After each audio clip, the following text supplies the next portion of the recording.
You can introduce us. No, you do it. Hello, Saltines. Hello, Thank Saltines. you so much for joining us again for another episode of the Salty Witches podcast by Cat and Cauldron. Hello.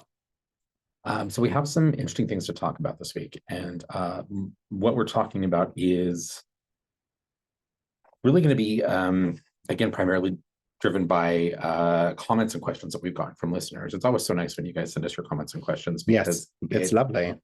Make sure that we're talking about things on the podcast that actually are relevant to you and your practices. I mean, we can talk about nothing on every episode or talk about things that really kind of only apply to us. But what's the benefit of that for you, right? Other than the fact that I think sometimes we're very entertaining. We are very entertaining. This is true. Okay. So suggestion from Panther. Okay. Who is in your Awakening the Witch course, I believe. Yes.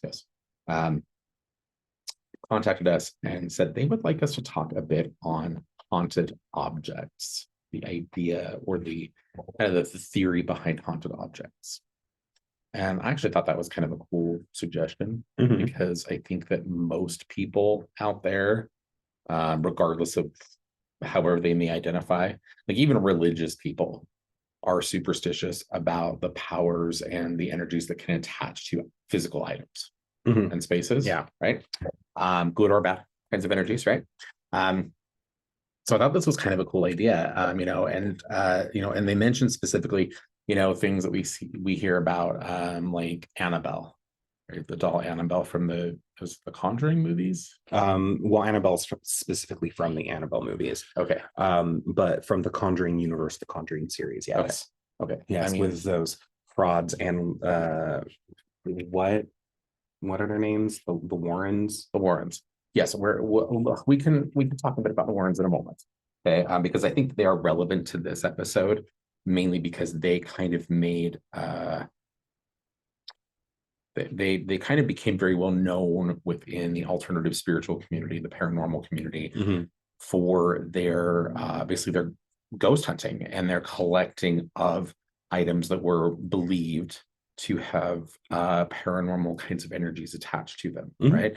I think Annabelle, the haunted doll, is probably, I think, the best known. Annabelle is the most famous in their collection, right? But that's just one example, right? We also in recent years have seen people like oh my God, what's his name? Zach Bagans. Bagans? Is it Bagans or Baggins? It's Bagans. I probably never say it right anyway. But he just, I think, opened or in recent years opened up a museum of haunted artifacts in Vegas. Yep, right? With Dybbuk boxes. Yes, Gaines Cauldron. Dybbuk box, which I've never cared for him. I think he's a charlatan, and I think that he stages a lot of what he does. He 100% has, and the majority of the people in the paranormal or the ghost hunter community will actually say, "Yeah, oh yeah, dude, totally fakes his investigation." It's way more drama than actual haunting. But when I saw or when I started to hear from people that he was featuring a Dybbuk box in his museum of artifacts or haunted artifacts, I knew without a doubt then that the museum was just as much bullshit as his ridiculous TV show. Because if you look at the mythology of the Dybbuk as it exists, you cannot contain something like a Dybbuk in a box. Like that's not a real thing. Even people who are scholars and magicians, people who practice those particular paths coming from the Middle East, right, where they would be inclined to actually interact with or deal with a Dybbuk. People who are into like more of the esoteric components of Hebraic magic, right?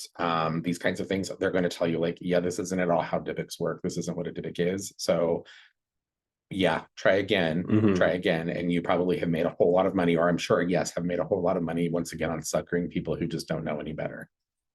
Well done, Mr. Bacons. You're rich and you shouldn't be. Anyway.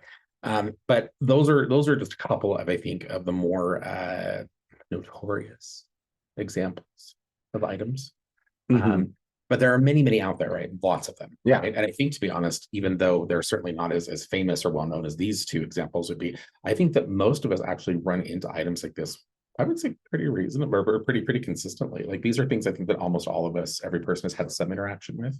whether they acknowledge it or understand it or not. Yeah. Well, we think that haunted objects are always going to be negative. And if we actually break down what a haunted object is, it's an object that has become a housing unit for a particular spirit, good or bad or neutral, and particular quote unquote vibrations, right? So happy energies or sad energies or angry energies or whatever.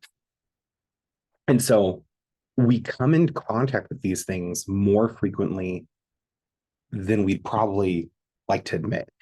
I mean, anytime you have your grandmother's ring that she wore since marriage for 60, 50 plus years, that energy, her energy, is going to have a tether there. And I actually have a personal story of an actual cursed or haunted object that a coven, my coven, my old coven, and I actually had to deal with. Okay. Well, why don't you elaborate on that a little bit? But then I want you to also, you made the example just a moment ago of let's say like grandma's ring, right? And I think that it's probably good for us to clarify that every item, so like in that example, every item that would potentially have memory and an energy and sentiment kind of associated or connected with it, that does not mean that grandma's ring is haunted. That's correct. Okay, so I think it's important that we draw that distinction there. Okay, because I think other people maybe get confused. Okay, so let's talk about that a little bit in a moment, though. Okay. So back to where you were going with that. Well, the story is we actually had a coven member who inherited a ring from some like long lost family member that they hadn't talked to in years. And so they had this ring. It was a beautiful ring. And she actually brought it in, and it had been causing her trouble. It was causing sickness to run around through the house, squeezing her fingers on days where she had too much salt. No. But you know, that type of stuff. It would, any room that it was in automatically would just be colder than the other rooms, just wherever it was. And she tried everything. She put it in the moon. Which isn't gonna do it's not going to do anything. She buried it in salt, which neutralized the energy. Yeah, but that's not gonna. But it's not gonna like get rid of a legitimate haunting. Yeah, it just kind of like contained it, and it would still pop off ever so often. Was this made of a particular thing? Like, was this made of a particular metal? It was made from what I could tell. It was an old like wedding ring, so it had diamonds on it, and it was gold. It had, but it was a precious metal and had also what we would consider precious stones. But diamonds are gross, and the diamond industry is disgusting. Don't buy diamonds. Diamonds are bad. They're not even that pretty. They're not. Anyway, but those kinds of stones or those kinds of things do have the ability, I think, to hold energies. Right? Most definitely. And so it was kind of like the perfect storm for this object to just be to act as a containing unit of this. She found out later that the long lost family member that she inherited it from had gotten into some pretty dark and nasty magic. And when I say dark and nasty magic, I mean like she was trying to work with, and she's trying to work with spirits that she shouldn't have been working with. She had no proper initiations. She had. Okay, so it's not that the magic was bad necessarily. No, it's that she was stupid. Somebody who wasn't really knowledgeable in the ways they probably needed to be. To be messing with those. Yes, but she was trying to use it for nasty things. She was using the diamonds as a conduit to like, not conduit, as an amplifier to focus things like, and she just wasn't doing it right. And ultimately, I think that one of the spirits that she conjured up attached itself to the ring and decided, okay, well, you're not going to follow through with your end of the deal. So I'm going to take what I want. And so we actually, as a coven, had to perform like an exorcism essentially on this ring. We had to pull this energy up and out, and we talked with it, and it didn't want to go. And so we had to give it another home to be in. And then we had to let that go off somewhere else. Okay. But like this ring, she would bury it in salt to contain it. And she also put other like cleansing and protective herbs in there, rue, rosemary, thyme, and she'd put it in the bottom of the bowl and then fill it up. And without fail, a couple days later, it had somehow weaseled its way up to the top. As these things are inclined to do. Mm-hmm. And the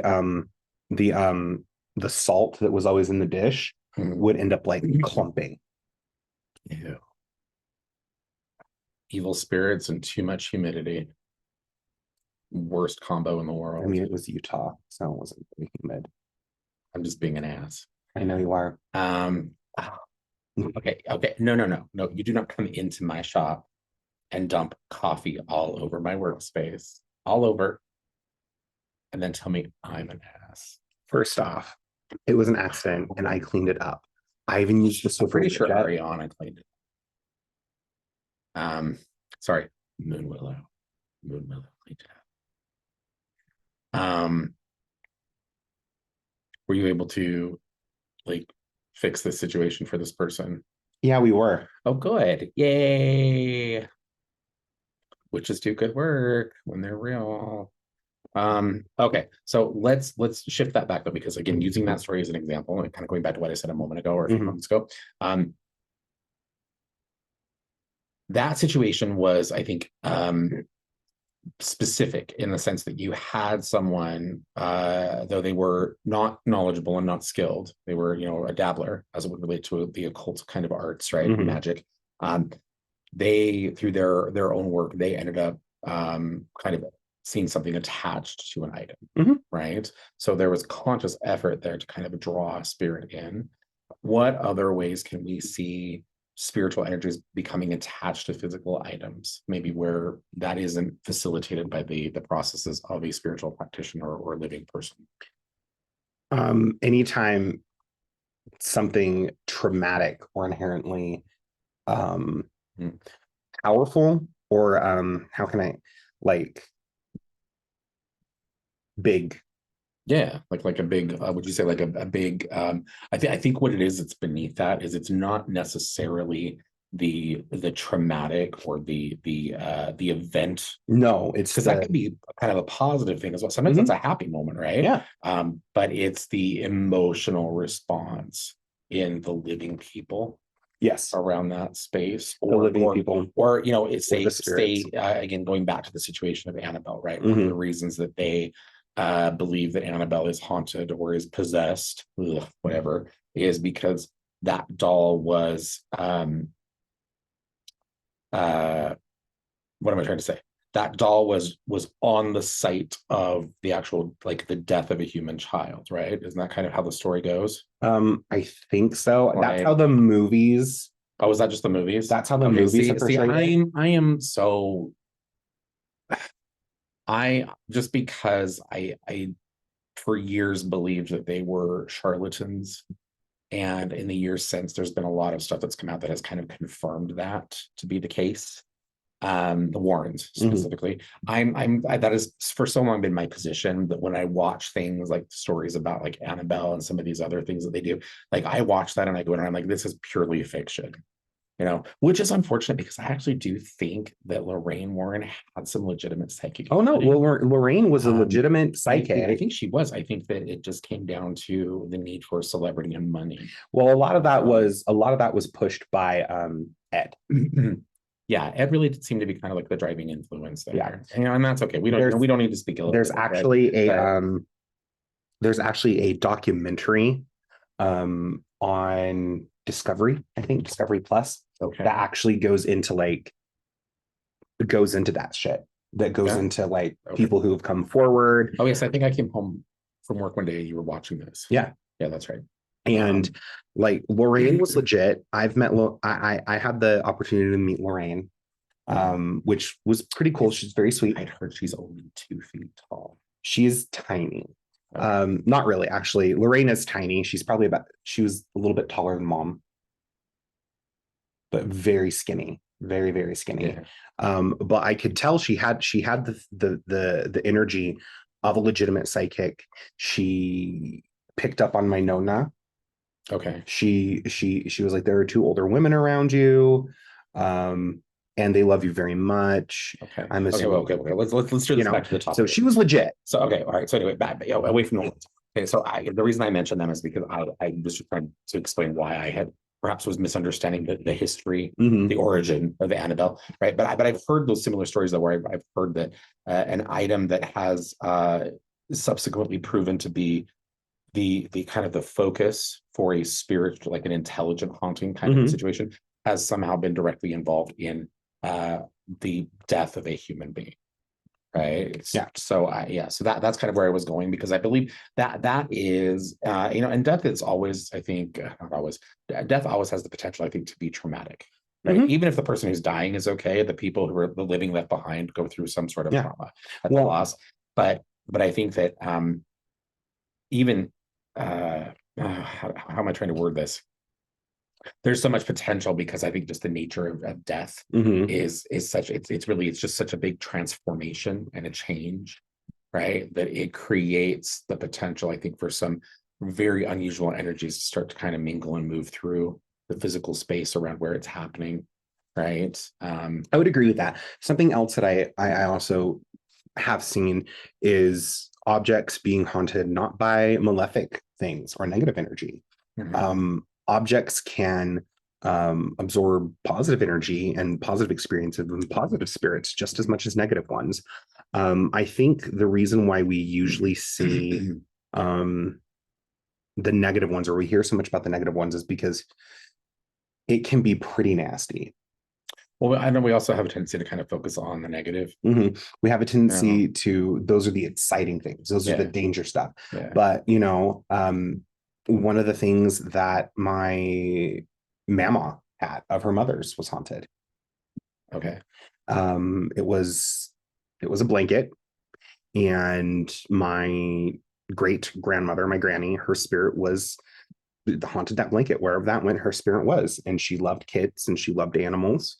And so her spirit, wherever that blanket was, whoever's family that was in, she was there taking care of them. Okay. She was there to comfort and to heal and to protect. And that was actually one of my blankets I had as a kid. Well, so let's talk about that, the distinction there a little bit, okay? Because I also currently own a haunted item. My maternal grandmother's cane. Is it still haunted? Is in the house, and there it's been a while now, but there are still there are many people over the years who have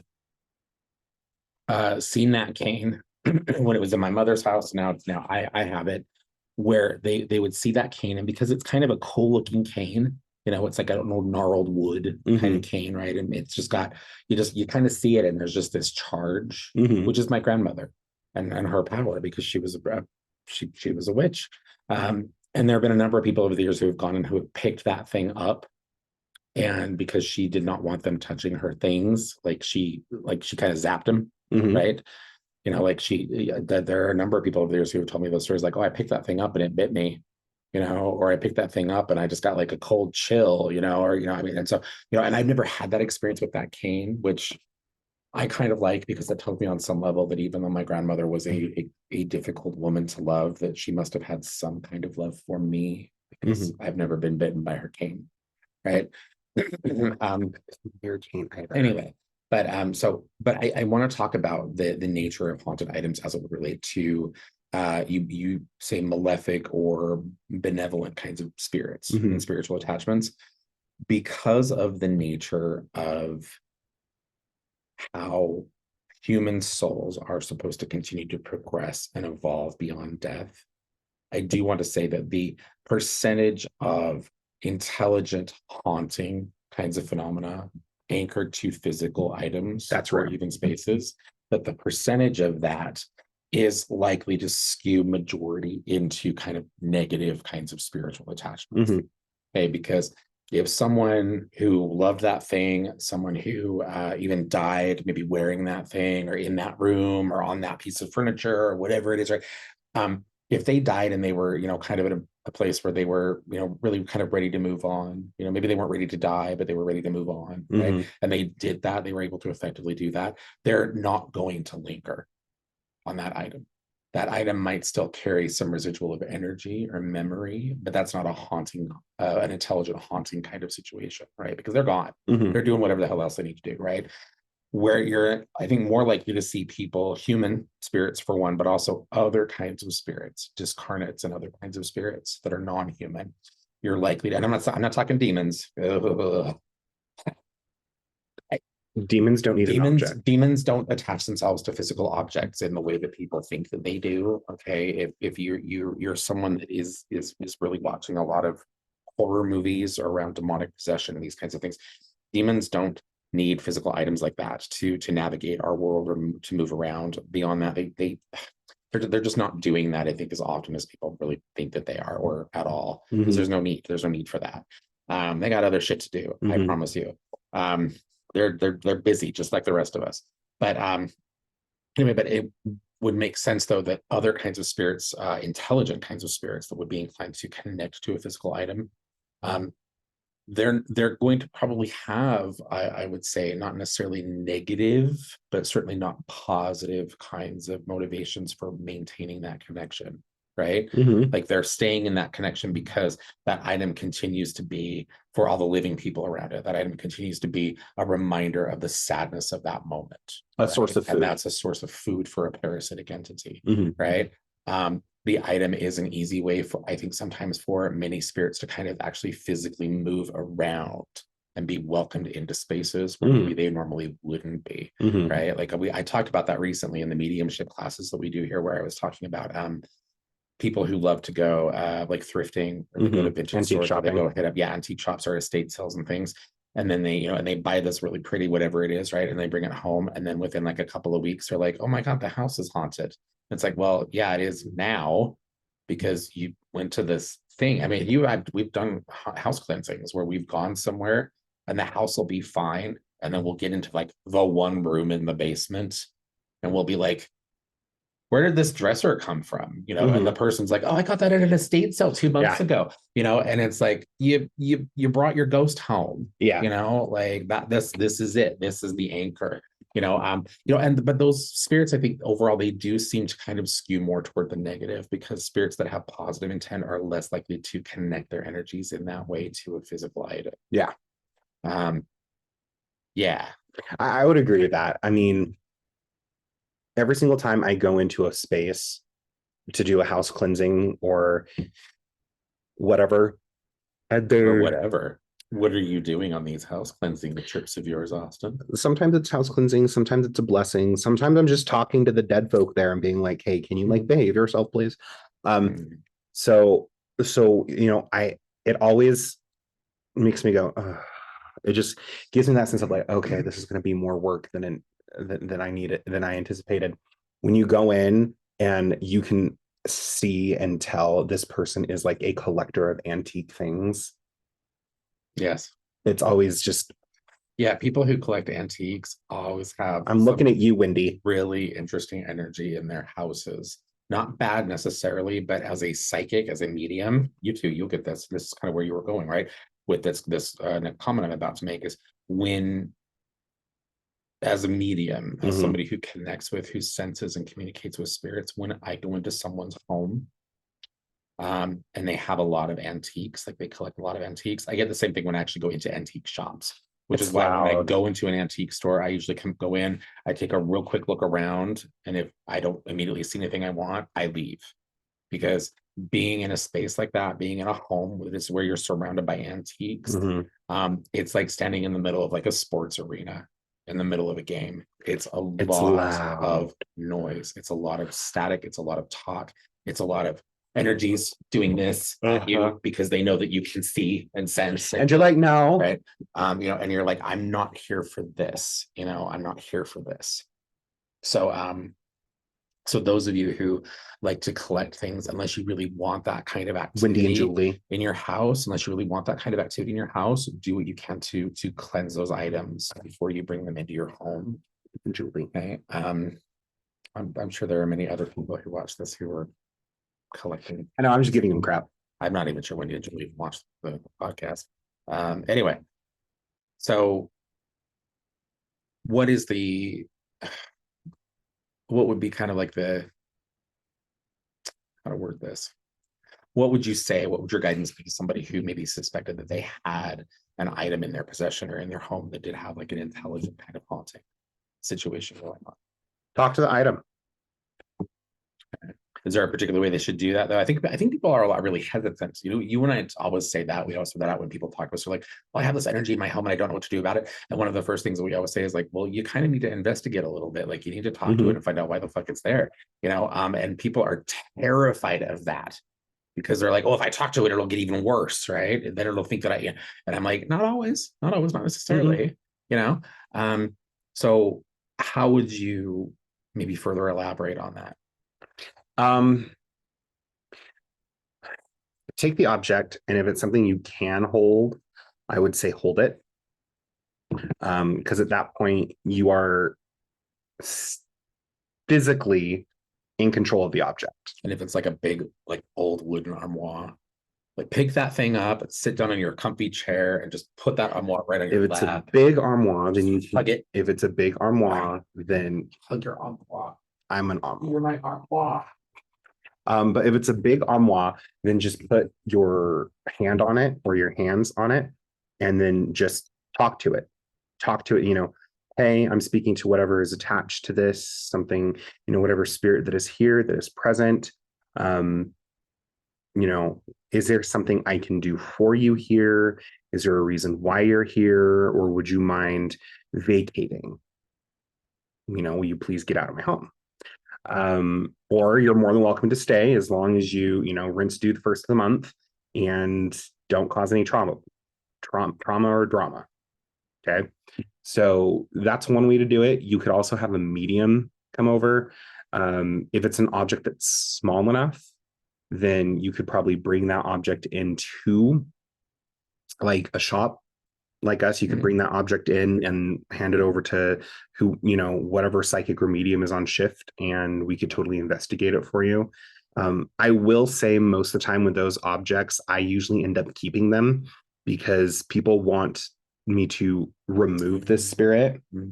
And I usually tell them, okay, well, I'm not going to be in your home removing this spirit. And if I remove the spirit in my home, that means the spirit's then in my home. Well, you don't have to do that process in your home. Well, no, but I'm probably going to do it at my altar. In fact, it would probably be better, like for the benefit of our saltines, it would be better for you maybe not to do that in your home. Yes. Because if it's a kind of spirit that has the ability to connect itself to physical items, it'll just jump from that to something else in the house. Yeah. So it's probably best to do it outside. Yeah.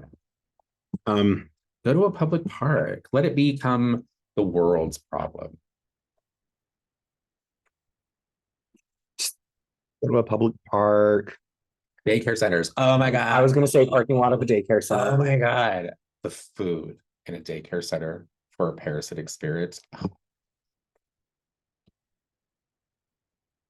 It would gorge itself to death. Oh God, yeah. All those children put off a lot of energy. They are like nature's little battery. They would just be sleeping half the time. Yeah. If you're someone who's into necromantic magic, you need like a good pick-me-up. Well, you could just go and volunteer to hang out at a group activity day at a daycare center. Oh my goodness. I just have a picture of this goth person just hanging out with kids. Just a big old goth person hanging out with the kids. We are not advocating for the abuse and victimization of children. No. Okay. No, we're not. Just to be clear, we do eat them, but we do not abuse them. I don't eat them. They're high in cholesterol. Well, that's true. We are dieting now, but Christmas is coming up. So, but that's how I would handle it, is I'd have a conversation with the object. A lot of people don't seem to understand that you don't need to yell for things to hear you when it comes to working with spirits.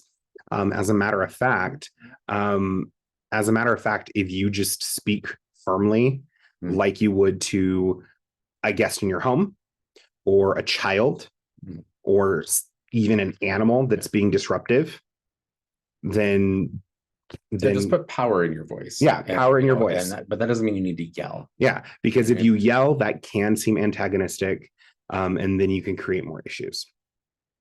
True. Okay, what if, like, worst case scenario, they try all this shit, they just cannot shake the spirit from this thing? Then get rid of it. Well, I mean, it's if that'll do it, right? Sometimes you have to get rid of the item, and just to be sure, you have to burn your whole house down. It's true. Sometimes, yeah. That is one of the ways to do that, is to get rid of it. Now, the thing is again, if these spirits can't attach themselves to objects, then make sure you're wearing your protective talismans and stuff you're doing it. Or, well, and would you say it would be good, as you're clearing an item specifically, like once that's done, you probably do want to follow up with an actual clear of the home as well? Yes. A clear of yourself and a clear of the home. Yes. And a clear of the property, probably. And if you've got people in the house that tend to be overly sensitive, like if you've got somebody in the home that is maybe like elderly, somebody in the home that is like a small child, I would say a child, maybe say like under the age of, well, not even under the age of, I would say a child between the ages, say maybe like 5 and 12. But that's kind of a sensitive time for kids. Anything under 5, usually they still have some pretty strong natural protection. And then once they get to like 12 plus, they start to kind of tap into some of their own abilities and gifts, right? But if you have anybody basically sensitive for any of a number of reasons, or people who maybe are like terminally or chronically ill in the home, maybe ask them to step outside for a bit before you do this work, just because when those spirits are pulled free of something physical, when they are removed of that anchor, they can react, and the energy in a living space around that item can change in some really unusual ways. And if people are sensitive for whatever reason, it could be a bad day. So yeah, it's true. I have an old banishment spell that I used to do. Okay, that would actually work on objects, but usually you in turn end up destroying the object. So and that is always a thing, right? I would say, if depending on what it is, if it's a small thing, and it's nothing that's going to like cause damage to the environment, to the natural world, the land around you. If it's a small thing, I would actually say take it maybe and bury it somewhere. Yeah. I say that mainly, and this is only if you can't get that energy off of it, right? And it's an unpleasant enough energy where you're like, I can't live with this, something's got to be done. Don't give that item away. Don't pass the buck. Don't give that on to someone else. Yeah, don't do that. To let them now have to deal with the problem, be a dick. Right? A lot of people, I find, do that, particularly when it comes to antiques, like furniture, like larger kinds of antique items, where they're like, oh, it's beautiful, it's antique, and I just, for whatever reason, I just can't deal with it, so I'll just sell it again, and somebody else can do, and and you basically, you're just passing off your problem to someone else. That's a really shitty thing to do. So if it's small, find a way to, you're giving away your car that has a shitty engine. Yeah, knowing you're selling someone a lemon, right? So yeah, but do what you can to try to, if you must, do what you can to try to dispose of these things in ways that are ethical, ecologically friendly. Don't just pass them off to someone else. That's one of the reasons why these haunted items, I think, continue to kind of build power and also continue to become, you call it, why I think there's so much fear and why there's such an energy around the belief in haunted items, right? Is because those are items, the ones that you hear about, again, like going back to Annabelle, or like, what's his name's Dybbuk box, right? These are items that typically have been passed through, person, like hundreds, thousands of hands over the course of many, many years, right? And and each time that happens, there's like, it's like that's another little bit of a charge that goes into that item. Yeah. So so do what you can to, if you must, to dispose of these things in ways that are not going to be bad for someone else. Yeah. All right. Anything else you'd like to add on haunted items? Haunted items are actually pretty cool. Most witches will have haunted items. And I'm just going to say this, most of the time, if you inherit something from a witch, it's probably going to be haunted. So, well, some witches deliberately make things like the story you were sharing, right? Like I know a few practitioners and I've known several over the years where like they're deliberately trying to call spirits into physical items or attach spirits to things. Like I think in a lot of practices around the world, we see concepts of things like spirit dolls, right? Where like you specifically call a spirit in. Okay. And to be clear, when I'm talking about that, because I know this might be confusing for some people, I'm not talking about servitors here. Okay, that's a very different thing. I'm talking about an external intelligent spirit that you conjure in some way, that you call in or summon in some way, and then you say, okay, boom, here's a physical space for you to live. Okay, it's not a servitor. Okay, all right, you good? Yeah, that's really all they. That's really what haunted objects are. Very true. All right. We had a question come through from someone on the YouTubes. And I mentioned a couple episodes back that I was going to be talking a bit more on palmistry. And yeah, I'm still going to do that, but that'll probably not be something that you'll see until the new year. Okay. But they did ask a question that was palmistry specific. And I thought this was a really cool question. And it's a good one and one that I wanted to share because it is another example of how people who read palms, like traditional palm readers, have to master, or not master, that's not the word. They have to become very knowledgeable, say that. Okay. They must become very knowledgeable around a variety of spiritual systems and practices. It's not just about looking at your hand. Okay, or whatever, right?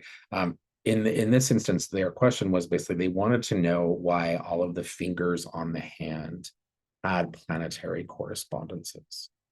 Okay, and where that originates, right? And they do. And this is one of the other reasons I tell people, like, you've got to learn lots of different things, because if you're not familiar with the associations and the powers of planets and other astrological influences, it's going to make your palm reading, we'll just say, incomplete, in my opinion. The origin, though, for the planetary associations that we see with palmistry actually does come from astrological practices, but it's astrological practices, Eastern astrological practices, or what we call Vedic astrological practices. So Vedic or Vedic astrology is going to be where you're going to find attributes from different planets assigned to the anatomy of the palm. Okay, and they do theirs a bit differently. Vedic astrology, just like Vedic palmistry, is going to be a bit different than what you might see coming out of like Hellenistic astrology and palmistry. Yeah. So like what I mean by that basically is like you might find like different planets have different associations to different fingers. But that's where that comes from. Interesting. So yeah. So again, as I mentioned, another example of how you need to be able to really cultivate knowledge not only in the palm but also astrology, numerology. There's a lot that you need to also be aware of if you want to really be a good palm reader. Okay, you need to kind of do your research and learn. Okay, all right. Thank you so much for the question.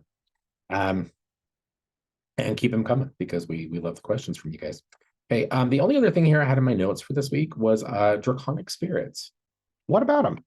I didn't really have anything specific. It occurred to me, that in trying to touch back upon some of the very first few episodes that we recorded, that we chose to kind of take off of the what am I trying to say?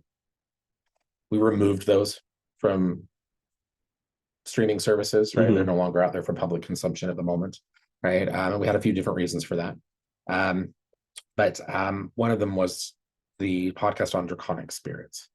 And I think that this is maybe like we can have maybe just a brief discussion on this now throughout some of the more relevant kinds of things that people need to be aware of. Okay. Right. So how would you identify a draconic spirit? Or how would you distinguish a draconic spirit from like a dragon, as we would identify a dragon in like fantasy stories? Okay.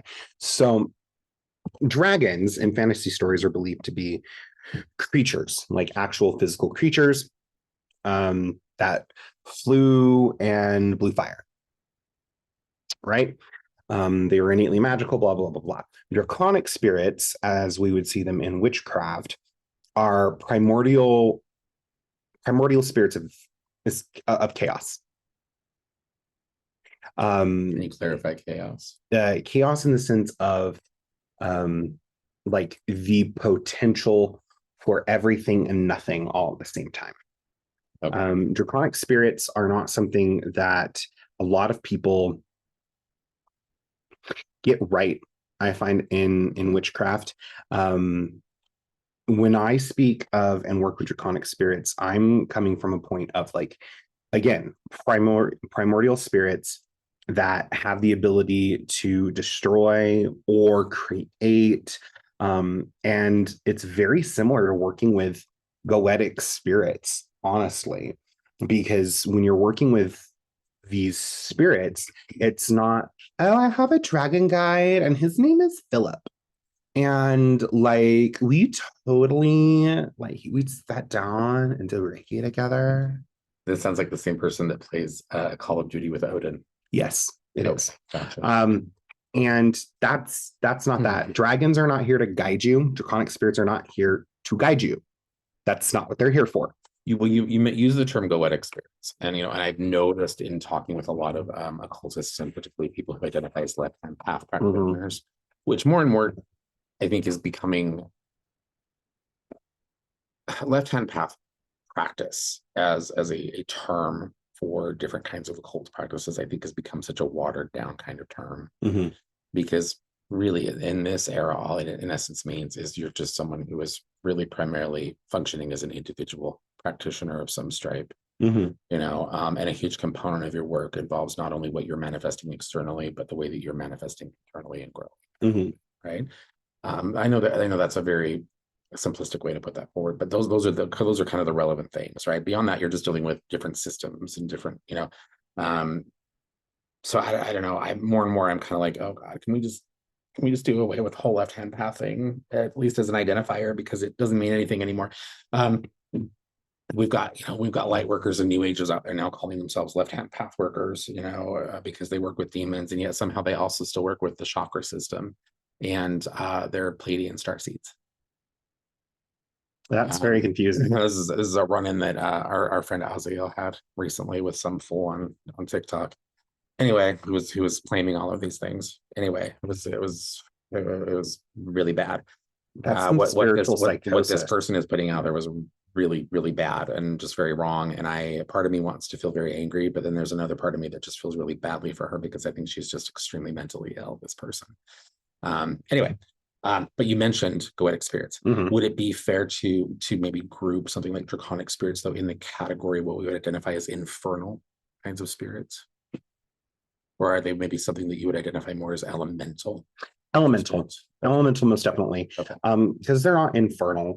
I have worked with some draconic spirits that really pretty are chill, like really pretty. Yeah. Oh yeah, they can be. Like, as long as you approach them in the right way. Yeah, if you approach them with respect and you're not demanding, most of the time they're gonna be pretty chill, but they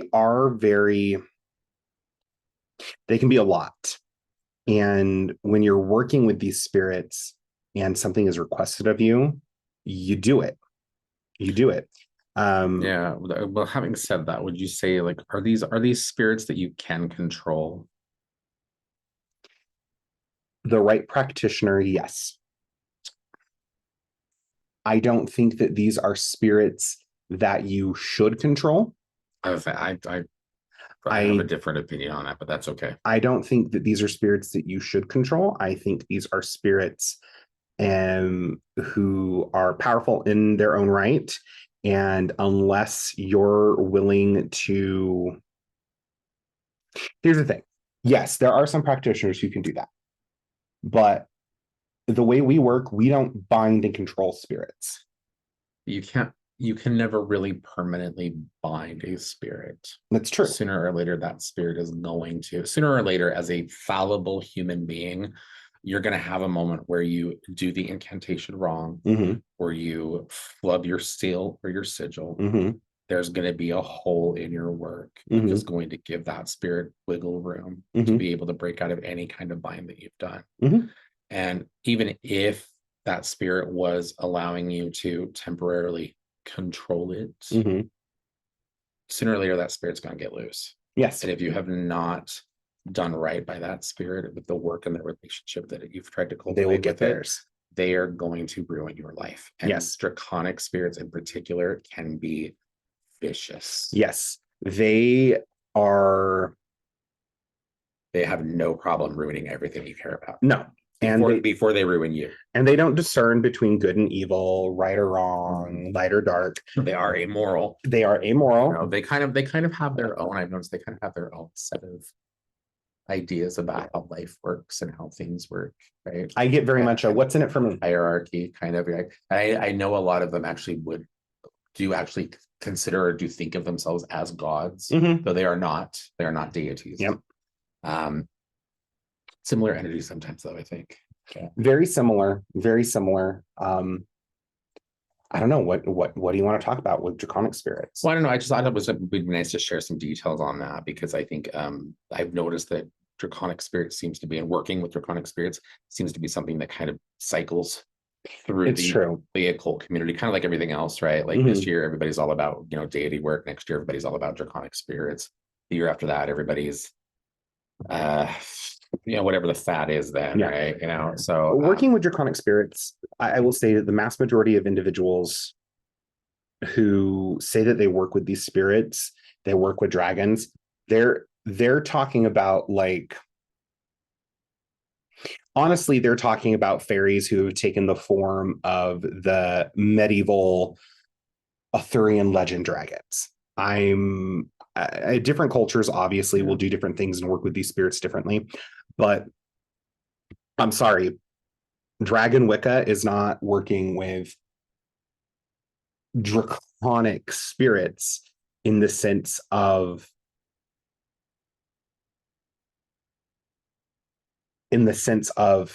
how they should be worked with.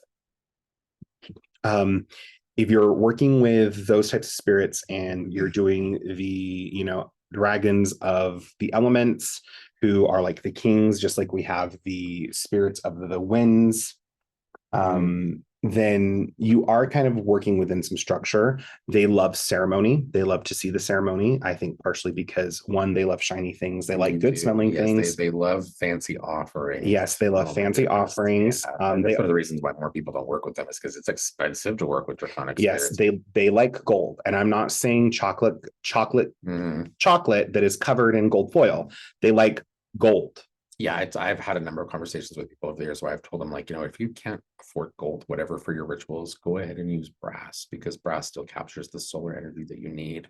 But if you've got a draconic spirit that likes gold and you try to put brass on that altar, they're going to let you know. They'll let you know. They'll still take it because it's brass and it's fiery. Well, and it's still a gift, right? And it's still shiny. But they're still going to come back to you and say, I asked for gold. And then they're going to bite you. Well, maybe. It depends on the relationship you have with them. Yeah. Would you say these spirits are intelligent in ways that they can effectively and clearly communicate with us? I'm drawing that distinction because you mentioned a moment ago that a lot of people who think they're working with draconic spirits are actually working with other kinds of fey energies. And I'm drawing the distinction when I talk about intelligence between something closer to what we would identify as human intelligence. Not that they're human spirits, because God knows they're not, but something that we identify as intelligence as humans, as opposed to, say, something like a base or a more primal kind of elemental intelligence. Because I've had a lot of people over the years, they've been like, well, I have a draconic spirit that I work with, and then in ritual process, they'll bring that spirit forward. And I'm like, well, this is just kind of a really souped up fire elemental. There really isn't anything draconic going on here, which is fine. It doesn't matter, right? Like if the spirit's working for them, then that's wonderful, right? And that's a good thing. But I've noticed that draconic spirits do seem to be capable of some of the things that we would attribute. I would agree. They are intelligent. Okay. They are intelligent. They do have knowledge and knowing of things that we do not. And so that's why a lot of practitioners will actively your lottery numbers. Well, maybe, but that's also where you would work with them to gain more knowledge on how to more effectively craft something that is, semi-indestructible as it relates to like a magical spell or something. They can do a whole bunch of really awesome things if you approach them appropriately, but you need to approach them appropriately. They are primal forces they're primal forces of the universe. They are, there are different types. You have dragons that will appear black like the void, but then you also have dragons that can appear like the Aurora Borealis, because they're shapeshifters first and foremost. They like to shift shape to suit whatever fits them, but they all kind of have their own leaning. So if you're going to work with, let's just say you wanted to try and summon up a more watery draconic spirit, then you're going to need to do it around water, not your bathtub, not your sink. These are not spirits that you want to conjure or call in your home. Probably not. No, that's how you end up with all your pipes breaking. Yes. You want to go out into the world. Yes, I know. Ooh, scary, but social anxiety. And it's cold out there. And it's cold. Oh, scary. I get it. But go out into the world, find a spot, and you'll know when you've found the spot because it will have a different feel. Yeah. It will feel different. Wild. It'll feel wild. And usually you're going to feel unwelcome. Yes. So you've got to be brave when you want to try to pursue these. Yes. Spirits. And if you go and you approach this with, yes, that's another very good point. Would you clarify that a little bit or elaborate on that a bit? Because if you approach a draconic spirit, approach draconic spirits in fear. You don't approach them in fear. You most certainly do not approach them in arrogance. You approach them in confidence and respect. Yeah. You approach them the way that you would approach the crotchety old professor who's like the head of your department, who's not really mean, but you can tell just like is fed up, has been around for a minute and seen some shit. And so, you knock on the door and you listen, you wait, and maybe you won't hear anything. And then you go, okay, cool, awesome. Well, I'll just write a note and I'll put it on your door. And then you walk away, and eventually maybe you'll hear back from the professor, or that professor will approach you. Right. And that's very much how you would interact with the dragon. You'll feel unwelcome when you enter into this area. And what you do is you make sure you have your offerings. So going back with water, let's say you're on the shore of a beach. So you make sure that you have incense. They love incense. And careful, don't use poppy.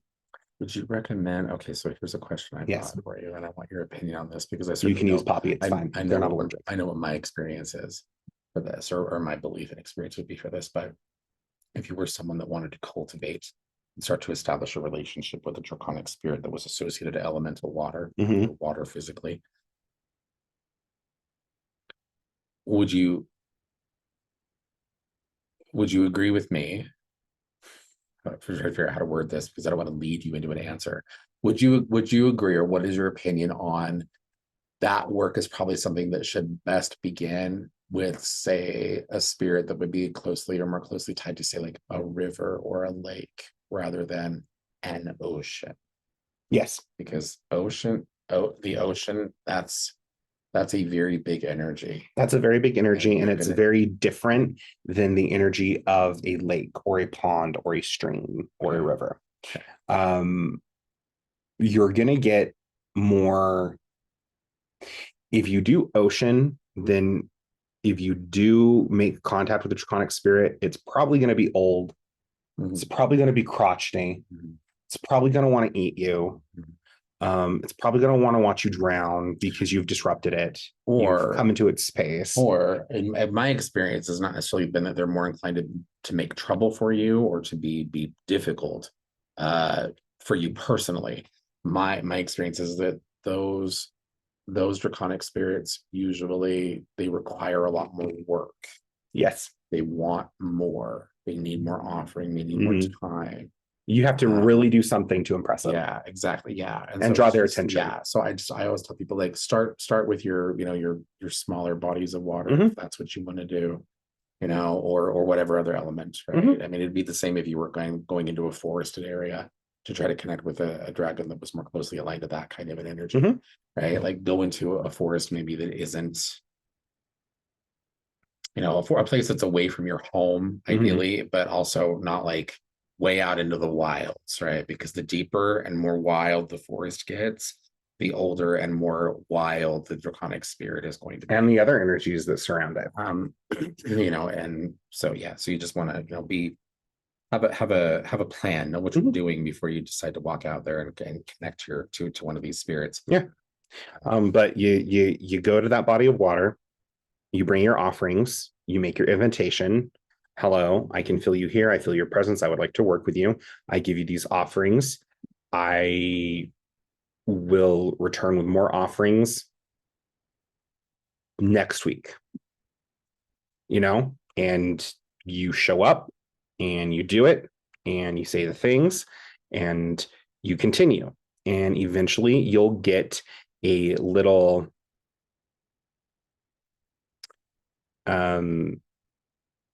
you'll get a little blip.